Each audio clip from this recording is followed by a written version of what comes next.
Humility is a virtue that nowadays is very countercultural.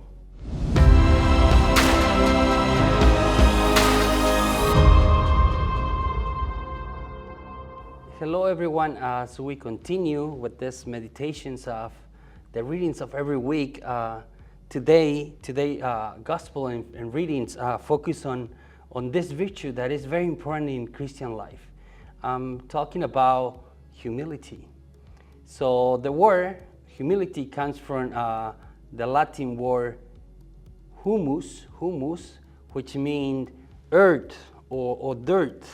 And it's talking about where we come from. It's actually the same word that where human comes, and it has to do with this very simple beginning or constitution that we came from. So in today's reading is talking about that humility. And this is a virtue that nowadays, as I mentioned, it's very countercultural. We live in a world that everybody want to be first. Everybody want, myself. I'm thinking in me all the time.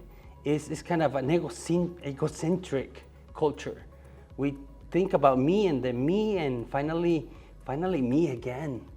It's I want to be first. And I don't care sometimes, if I have to step on someone else's. It's my success. It's more important than anyone else's. So what the readings are inviting us is to the total opposite of this. In the first book, the first reading, the book of Sirach, starts saying, "My child, conduct your affairs with humility." Conduct your affairs with humility. Everything that you do it with humility. And you will be loved more than a giver of gifts. And then it moves to humble yourself the more, the greater you are. Wow. The greater you are, the more humble that you need to be. That's what it's saying. That makes me remember, when I was leaving Mexico, coming to America, it's been almost 25 years or so. And when I was leaving, I went to, before I head to the airport, I met with my parents, of course, in their house, and I asked my mom and I asked my dad for their blessing. And when my dad was doing this blessing, it's something that I think parents do in Mexico, and it's as he was blessing me, he told me this. I mean, he told me several things, but one of the things that I still remember that I think is very important is he told me, "Hey, my son, wherever you go, do not feel and conduct yourself like you're better than anybody, than anyone. But also, do not feel like you're less than anybody, like you're worth, but never step on anybody. Be humble." And that stuck into my heart. Not only my mind, but in my heart. And I want to honor those words of my dad. He passed away 7 years ago, and those words, his words, are still something that echoes in my life. It's very important.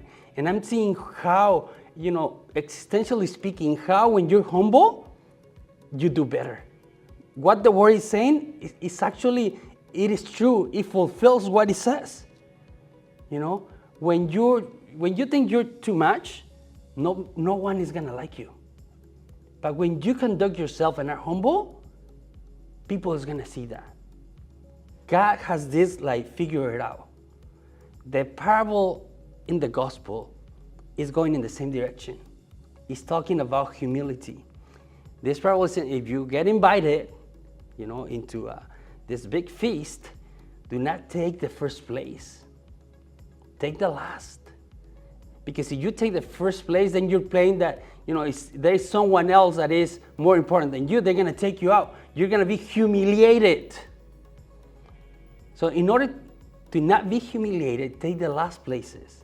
And if you take the last places, you are running into the chance that someone comes and tells you, hey, come to the front. Come to the front.